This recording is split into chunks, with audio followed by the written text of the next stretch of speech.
Hello everyone, welcome back to Nigerian View. So guys, let's talk about the unfortunate incident that happened in Anambra State about 3 days ago. This incident happened in Onitsha, very close to the Onitsha barracks, and I am sure that you guys have already seen the title of this video. A confraternity leader, a number one man, was brought down just because of some bad members. In this video, we are going to discuss about the young man that was brought down, what happened, and how he was brought down.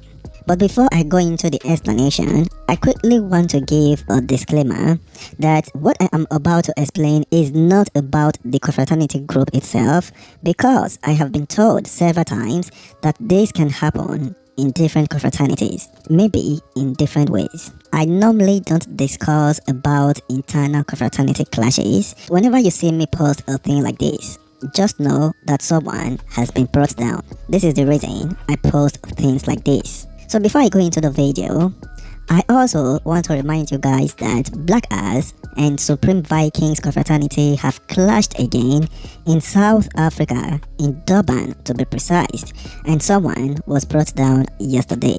So if you live there, or you have a relative, a brother, or a close friend that live in Durban, please inform them that there is a confraternity clash there, because this news is not widespread yet, so that they will be able to hide their head.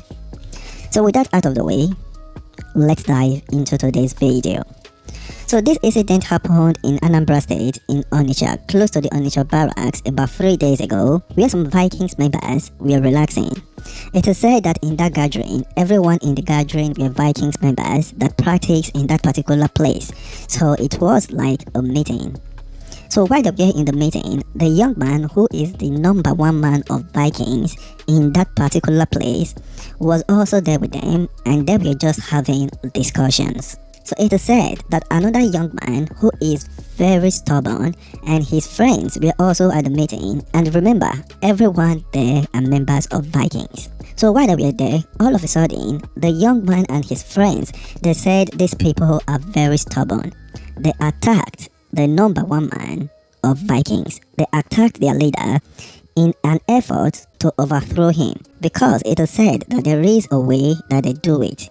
I don't want to go deep into it. I don't want to go into Vikings politics, but the people that are members of Vikings on this platform, and also other people that have been on the streets for a very long time, we know what I am talking about. So while they were doing what they were doing to overthrow him, the Vikings leader himself is a very stubborn person, so he did not surrender to them, and he was able to escape, and he ran away. Now these people that attacked their leader had tools with them. So when the Vikings leader escaped, they started firing at him. Boom, boom, boom, and they chased him. And while they were shooting, the sound of the gun attracted the vigilantes and the police, and the vigilantes started going to the direction where they heard the gunshot to go find out what is going on.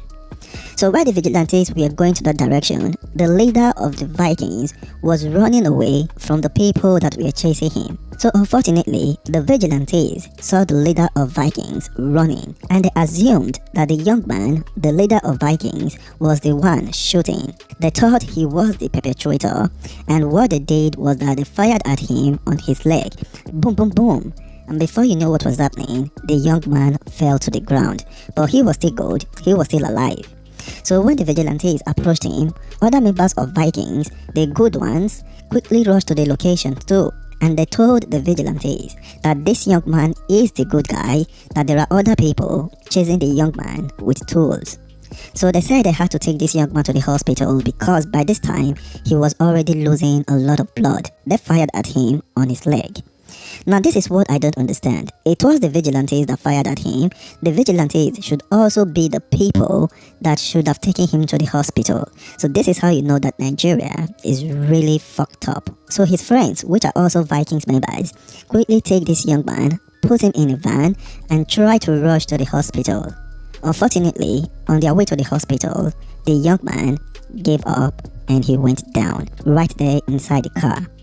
So right now, the members of Vikings in that particular location, in the place they practice, are very angry with the young men that started this, that caused this. And those particular Vikings members that caused this, they are currently on the run, and their members all over Anambra are looking for them, as the information have already spread wide since yesterday.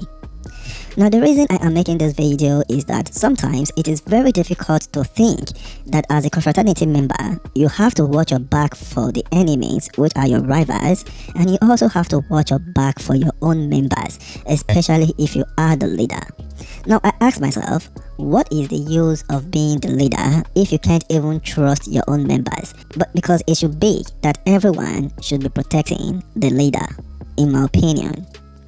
So this is the current situation of what happened in Anambra State in the city of Onitsha, close to the Onitsha barracks about 3 days ago. The video of the young man after he went down has been circulating the internet for the past 3 days, and it is going to be posted on the NV family telegram later in the day. But this is a very sad story. Anyway, you are watching Nigerian View.